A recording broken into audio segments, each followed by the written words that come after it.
everyone! Welcome one and welcome all to the next installment of History of the Emblem. After we finished Sacred Stones, we've kind of been going far back in time into the franchise. So I thought, why not get back on track where we left off? Of course, after Fire Emblem the Sacred Stones came the first Fire Emblem game on home console since Thracia. Sounds exciting, right? Well, let's get right into it, guys. Welcome to History of the Emblem, Path of Radiance.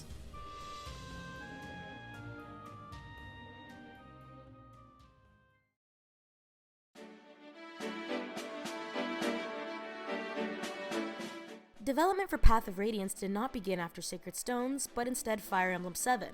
The development team actually began working on Path of Radiance before Sacred Stones, and the latter was meant to be a side story manned by freelance interns to Intelligent Systems. Since the new people were focused on the last Fire Emblem title on the Game Boy, the veteran team was able to fully turn their focus on the newest home console entry in the Fire Emblem series.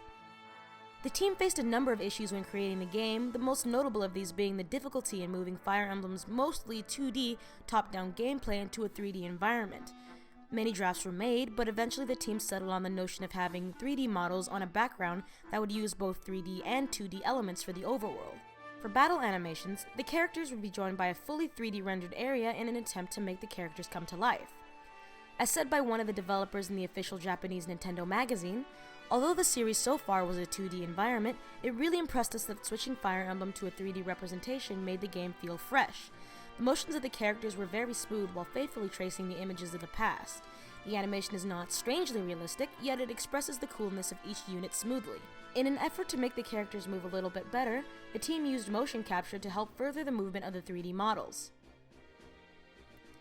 The artwork for Path of Radiance was done by Senri Kata, who faced a little bit of trouble creating the characters for the world of Tellius. A few restrictions were placed by the rest of the staff. First, the protagonist needed to be a non-royal mercenary that everyone could identify with, and they needed a version of Jagen. These characters turned out to be Ike and Titania respectively, although Titania turned out to be more of an Oifi than a Jagen. Since such designs were expected from Kata, high-quality character artwork was produced all throughout development.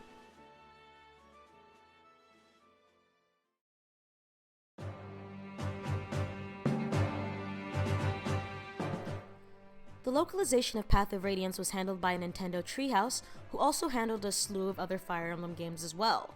Localization specialists worked closely with the Japanese staff to provide a quality English release. The biggest challenge for the localization team was definitely the amount of dialogue they had to work with, as they only had a small amount of space to fit each line. As said by Treehouse employee Alan Averiall in an interview with Nintendo World Report, "We wanted to keep the dialogue dramatic and meaningful without making it sound dopey. It's a very fine line to walk in many ways. With movies and books, you have an unlimited space to get the characters' feelings into words. With games, you tend to be very limited in the amount of space you have to play with. Sometimes you only get 20 letters where you have to get the character's emotion across without just going, wah! As well, you have time constraints to deal with." Why did he say as well twice? As well, you have time constraints to deal with. Fire Emblem is a very large game, so we had to work hard to keep our sanity and our wits. In addition to changing dialogue, the difficulty of Path of Radiance was changed between the original and localized versions. In the Japanese version, there are 3 modes: normal, hard, and maniac. In the English version, there is easy, normal, and hard, but they're not exactly one-to-one with the Japanese release. The easy mode was created specifically for the localized version, while maniac mode does not make an appearance outside of Japan at all.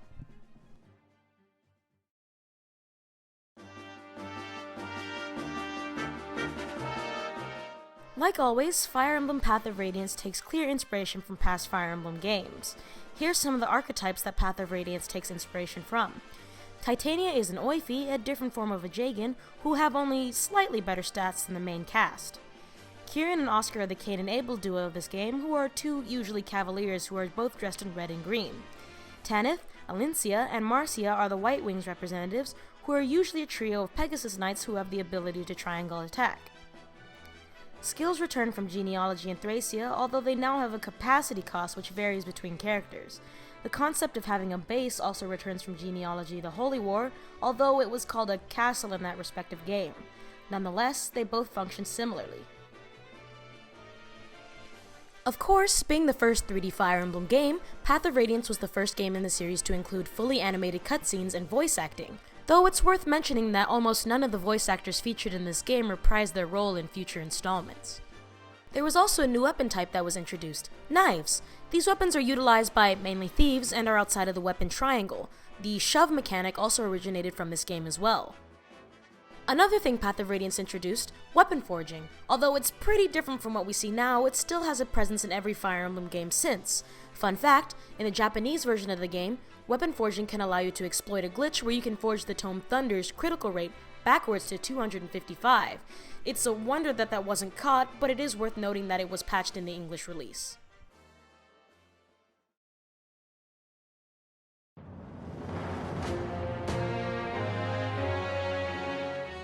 Path of Radiance, whether many realize it or not, truly is one of the most important games in the entire franchise.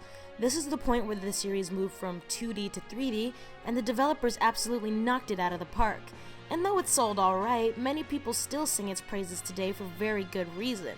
If this game hadn't been polished as it was, who knows where the Fire Emblem series would have been today.